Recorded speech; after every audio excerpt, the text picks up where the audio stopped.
कल के लेक्चर में हमने कवि केशव के जन्म और उनकी प्रमुख रचनाओं के बारे में पढ़ा। आज के लेक्चर में हम पढ़ेंगे हमारे सिलेबस के अकॉर्डिंग कवि केशव दास की चुनिंदा रचनाओं के बारे में।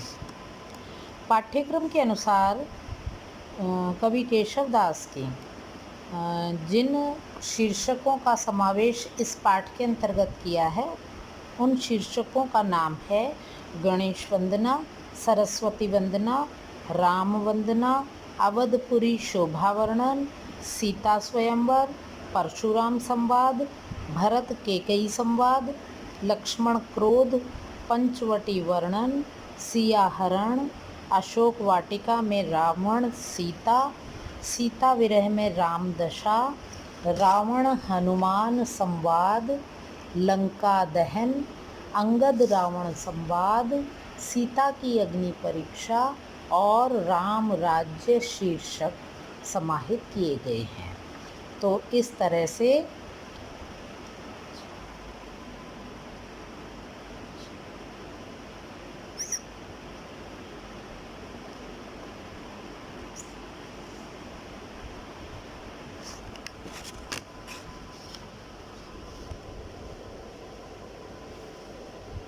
हाँ जी, इस तरह से लगभग 17 शीर्षकों को हमारे पाठ्यक्रम में जो है पहली इकाई के पहले पाठ के रूप में लिया गया है। अब मैं आपको इन 17 शीर्षकों के अंतर्गत क्या क्या जो है किन किन भावों को व्यक्त किया है कवि ने या किन भावों से युक्त जो है कविताएं समाहित की गई हैं उनका जो है वर्णन करूँगी। गणेश वंदना।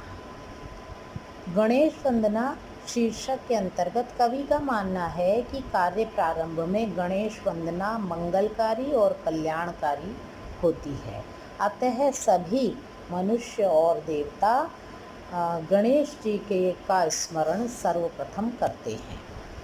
दूसरा शीर्षक है सरस्वती वंदना। वाणी की देवी सरस्वती के गुणों का संपूर्णतः वर्णन करना असंभव है। माँ सरस्वती के अपरिमित महात्म्य का बखान देव, ऋषि, सिद्ध पुरुष और उनके पति, पुत्र, नाती आदि करने पर भी सरस्वती नित्य नवीन प्रतीत होती हैं, ऐसा कवि केशव दास का मानना है। तीसरे शीर्षक के अंतर्गत शीर्षक का नाम है श्री राम वंदना। इस शीर्षक से जो है उनके भाव हैं, संपूर्ण पुराणों में श्री राम को परिपूर्ण बताया गया है।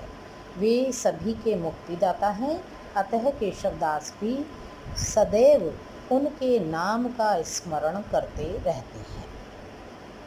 अगला शीर्षक है अवधपुरी शोभा वर्णन। तो इस शीर्षक के अंतर्गत कवि केशवदास ने अवधपुरी के अद्वितीय सौंदर्य का वर्णन किया है। सीता स्वयंवर है अगला शीर्षक। तो स्वयंवर में पधारे यानी कि सीता के स्वयंवर में पधारे शूरवीर राजाओं के प्रताप का वर्णन, समस्त राजाओं द्वारा शिव धनुष तोड़ने में असमर्थ रहने पर हताश राजा जनक की मनोदशा का वर्णन, श्री राम का आगमन, श्री राम के प्रताप, वीरता, दानशीलता आदि का विश्वामित्र द्वारा वर्णन करना, राम के सुदर्शन रूप और सुंदर देह की सुकोमलता को देख राजा जनक का चिंतातुर होना, श्री राम द्वारा धनुष भंग की ध्वनि से ब्रह्मांड का गुंजायमान होना आदि भावों का बड़ा सुंदर वर्णन कवि ने किया है। इसके पश्चात जो शीर्षक है उसका नाम है परशुराम संवाद।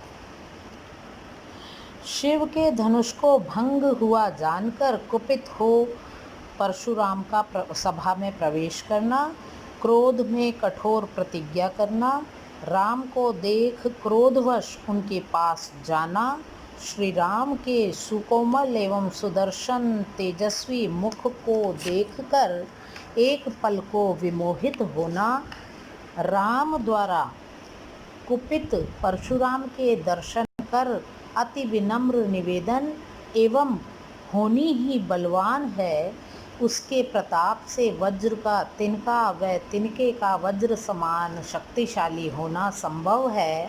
राम के द्वारा इन भावों का प्रकटीकरण करना, परशुराम द्वारा क्रुद्ध होकर राम के बंधुओं को नष्ट करने की हुंकार भरना, इसी के अनंतर परशुराम के प्रति शत्रुघ्न एवं लक्ष्मण का वाद विवाद का वर्णन, तत्पश्चात श्री राम का अति विनम्रतापूर्ण शांत होने का आग्रह, यानी कि परशुराम से शांत होने का आग्रह करना, तत्पश्चात परशुराम द्वारा राम के प्रति संबोधन और अंत में स्वयं शिव के प्रकट होकर परशुराम को धनुष भंग का परिणाम कल्याणकारी और मंगलमय होने का संकेत देना आदि का वर्णन है।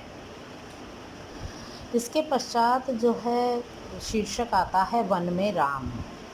वचन पूर्ति हेतु, यानी कि राजा दशरथ की या अपने पिता को दिए वचन की पूर्ति हेतु श्री राम, लक्ष्मण और सीता का वन मार्ग में विचरण करना, उन तीनों के सुंदर रूप और दिव्य स्वरूप को देखकर ग्रामवासियों का नाना प्रकार का